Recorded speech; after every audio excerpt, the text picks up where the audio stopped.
व्यक्त करने का जो साधन होता है वह क्या होता है? भाषा होता है। व्यक्त करने का साधन, अभिव्यक्ति व्यक्त करने का साधन, व्यक्त करने का साधन है भाषा। चाहे वो हिंदी हो, संस्कृत हो, इंग्लिश हो, तमिल हो, तेलुगु हो या फिर मराठी हो, तो भाषा अभिव्यक्ति को व्यक्त करने का साधन है। अभिव्यक्ति को व्यक्त कैसे करेंगे? अभिव्यक्ति को व्यक्त करेंगे लिख करके, बोल करके, और किसी माध्यम से, सोशल मीडिया के माध्यम से या किसी अन्य माध्यम से अपनी अभिव्यक्ति को व्यक्त करेंगे। तो जो संविधान में है 22 भाषाओं की मान्यता प्रदान की गई। कितने भाषाओं की? 22 भाषाओं की मान्यता प्रदान की गई है।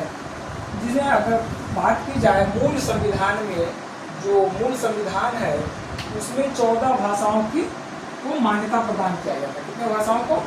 14 भाषाओं को मान्यता प्रदान किया गया था, और वर्तमान में 22 भाषाओं को मान्यता प्रदान है। आर्टिकल 343 में, आर्टिकल 343 से 351 तक में जो है वर्णन किया गया है राजभाषा के बारे में, भाषा के बारे में, जिसमें आर्टिकल 343 कहता है कि भारत का जो राजभाषा होगा, ऑफिशियल लैंग्वेज, वो क्या होगा? हिंदी होगा। भारत का जो राजभाषा होगा वो हिंदी होगा। संविधान क्या कह रहा है?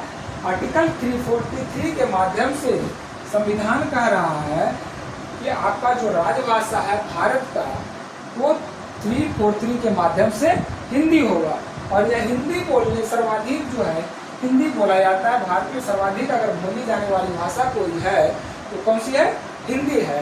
और यह लगभग 50% लोग, भारत के लगभग 50% लोग पूर्णतः हिंदी बोलते हैं, जिसमें कोई मिक्स नहीं होता। हिंदी बोलते हैं, देवनागरी लिखते हैं।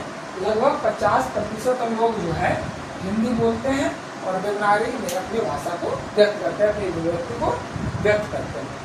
यहाँ तक संविधान के राजभाषा का वर्णन है। अब जो है भाषा के आधार पर विभेद किया जा रहा है। भाषा के आधार पर सबसे पहले जो है भाषा के आधार पर राज्यों का गठन किया गया।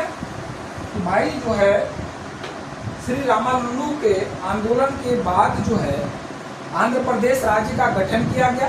1956 में एपी का, आंध्र प्रदेश का गठन किया गया। प्रथम भाषाई आधार